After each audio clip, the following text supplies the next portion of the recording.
Start होती है, जिसमें हमें दिखाया जाता है कि वो हमारे मरमैन को बाहर निकालता है और एक टॉवल लेकर उसे टॉवल में रैप करता है और उसके बाद उसे अपनी गोद में उठा लेता है और बोलता है ऐसा लगता है कि तुम्हारे लिए एक बहुत बड़ा फिश टैंक खरीदना होगा, इतना बड़ा जिसमें एक व्हील तक रह सके। इसके बाद वो मरमेड को ले जाते हुए सोफे पर बिठा देता है और उसे बिठाते हुए बोलता है मैंने फूड ऑर्डर किया है, जब तुम्हें नॉक करने की आवाज़ सुनाई दे तो डोर ओपन करके फूड ले लेना। हम देखते हैं कि मरमैन काफ़ी क्यूट वे में उसकी तरफ देख रहा होता है, दोबारा से कुछ बोलने का ट्राई कर रहा होता है मगर वो कुछ भी बोल नहीं पा रहा। चीज़ों की वजह से न्यान का सर काफ़ी ज़्यादा चकरा रहा होता है। वो एक हाथ से अपने वाइपर को पकड़ता है और दूसरे हाथ को अपने सर पर रखकर खुद को संभालने की कोशिश करता है और आहिस्ता से विस्पर करता है ये मुझे परेशान करना कब बंद करेगा। इसके बाद वो वॉशरूम की सफाई कर रहा होता है जब उसे रिंग की आवाज़ सुनाई देती है। वो ऊंची आवाज़ में बोलता है लैन बाओ, डोर ओपन करके खाना रिसीव कर लो। फिर वो बोलता है लैन बाओ। फिर वो मन में सोचता है बाहर से अपनी आवाज़ क्यों नहीं आ। के साथ ही वो बाहर की तरफ देखता है जहाँ देखकर वो हैरान हो जाता है। हमारा मरमैन जब डोर ओपन करता है तो वो खाना देखते ही उस पर टूट पड़ता है और जल्दी से पूरे बॉक्स को मुंह में डाल लेता है और उसे खाने लगता है, जिसे देखकर वो डिलीवरी मैन काफ़ी ज़्यादा घबरा जाता है और बोलता है ये क्या है। जिसे ऐसा करते देखकर न्यान की तो हवाइयाँ उड़ जाती हैं और वो इतना ज़्यादा घबरा जाता है और ऊंची आवाज़ में बोलता है लैनबो, अरे लैनबो। वो अपना बड़ा सारा मुंह खोलता है और उस डिलीवरी मैन को खाने की तैयारी करने लगता है, जिसे देखकर हमारा न्यान गुस्से से आग बबूला होते हुए उस डिलीवरी मैन को बचाने के लिए अपने हाथ को आगे करता है और ऊंची आवाज़ में बोलता है लैनबो।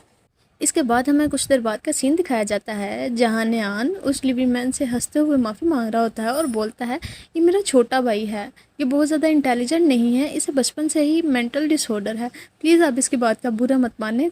उस डिलीवरी मैन को वहाँ से भेजने के बाद वो डोर को नॉक करता है और अपने एक्सप्रेशन को अचानक से चेंज करते हुए बोलता है लैनबो। जिसे सुनने के बाद हमारा लैनबो अपनी बड़ी बड़ी आंखें खोलकर उसकी तरफ देखने लगता है और क्यूट सा फेस बनाता है, जिसे ऐसा करते देखकर न्यान साय करता है और फिर उसके पास जाते हुए बोलता है मैं तुमसे ये सब कुछ एक्सपेक्ट ही क्यों कर रहा हूँ। इसके बाद हमारा न्यान मरमन के सर पर हाथ रखते हुए सोचता है इससे पहले ये कभी उस लैब से बाहर निकला ही नहीं था, तो फिर इसे इन सब चीज़ों के बारे में कैसे पता हो सकता है। हम देखते हैं कि हमारा मरमैन उसे ऐसा करते देखकर काफ़ी ज़्यादा इमोशनल हो जाता है और उसके हाथ को अपने फेस के करीब लाते हुए काफ़ी प्यार के साथ स्मेल करने लगता है। मगर न्यान तो सिर्फ उसके बारे में फ़िक्र करते हुए सोच रहा होता है, इसे बनाने का मकसद तो सिर्फ यही था कि इसे जंग में यूज़ किया जा सके। इसके अलावा वो इसे किसी स्ट्रॉन्ग अल्फ़ा के साथ मेट करने पर फोर्स करते थे, सिर्फ इसीलिए कि ये अपने जैसे और भी बच्चों को पैदा कर सके और वो उन्हें जंग में किसी टूल की तरह यूज़ कर पाएँ। इसके बाद हमें पास का एक सीन दिखाया जाता है जिसमें हम देखते हैं कि उन पर हर वक्त नज़र रखी जाती थी, यहाँ तक कि जब वो इंटीमेट हो रहे होते थे तब भी साइंटिस्ट उन्हें देख रहे होते थे।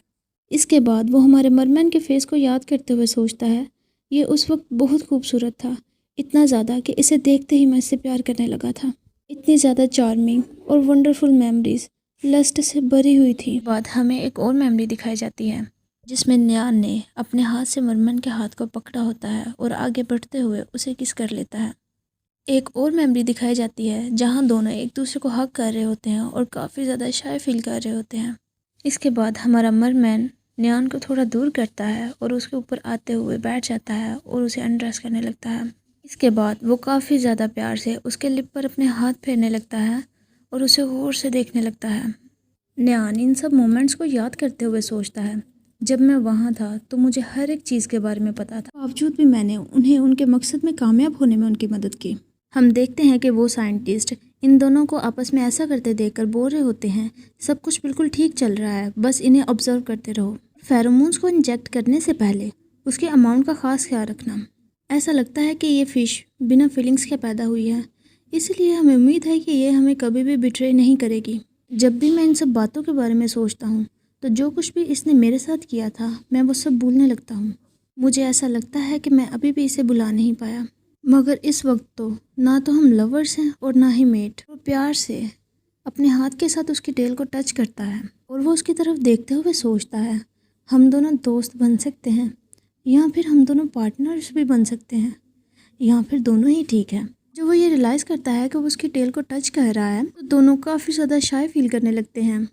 थोड़ी देर बाद माहौल काफ़ी ज़्यादा ऑकवर्ड हो जाता है। वो जल्दी से उसकी टेल को फेंक कर साइड पर हो जाता है और प्रिटेंड करने लगता है कि जैसे वो कोई काम कर रहा हो। बाद हमें उन दोनों को इकट्ठे बैठा दिखाया जाता है जहाँ मरमैन एक बॉक्स को पैक कर रहा होता है और उसे देखकर न्यान सोच रहा होता है इसे यहाँ आए हुए 24 घंटे गुजर गए हैं। लगता है कि इतना टाइम काफ़ी है प्रेसिडेंट को ये बताने के लिए कि ये कोई डेंजर स्पीशीज़ नहीं है जो कि अपना कंट्रोल लूज़ करके किसी पर भी हमला कर देती है। मैं पूरी कोशिश करूँगा कि ये भी मेरे साथ वहीं पर काम करने लगे। हम दोनों एक साथ काम करेंगे, एक पार्टनर की तरह। ये सब सोच ही रहा होता है कि उसकी नज़र हमारे मरमन पर जाती है जो कि एक बॉक्स को रैप करने का ट्राई कर रहा था। ऐसा करना काफ़ी मुश्किल लग रहा होता है कि अचानक ही उसे गुस्सा आ जाता है और वो गुस्से के साथ उस बॉक्स को अपने दांतों में लेता है और उसे फाड़ना शुरू कर देता है। इसके बाद न्यान बोलता है, कल मैं तुम्हें कहीं बाहर लेकर जाऊंगा और हम 2 दिनों बाद वापस आएंगे। उसकी ये बात सुनकर हमारा मरमन काफी क्यूरियोसिटी के साथ उसकी तरफ देखने लगता है। इसे ऐसे देखते देखकर हमारा न्यान उसे सब कुछ एक्सप्लेन करते हुए बोलता है, कल अंकल जियान के बेटे का एग्जाम है और हमें उसकी मदद करनी है कि वो टॉप 3 रैंक में आ सके। लकीली उसकी टीम में एक मेंबर की कमी थी, इसलिए मैंने तुम्हारी भी बात कर ली। मैन बिल्कुल एक रैबिट की तरह काफ़ी ओबीडेंटली उसके पास बैठा होता है और उसकी बातें सुन रहा होता है। उसके बाद न्यान फर्दर एक्सप्लेन करते हुए बोलता है, इस तरह के एग्ज़ाम एक गेम की तरह होते हैं।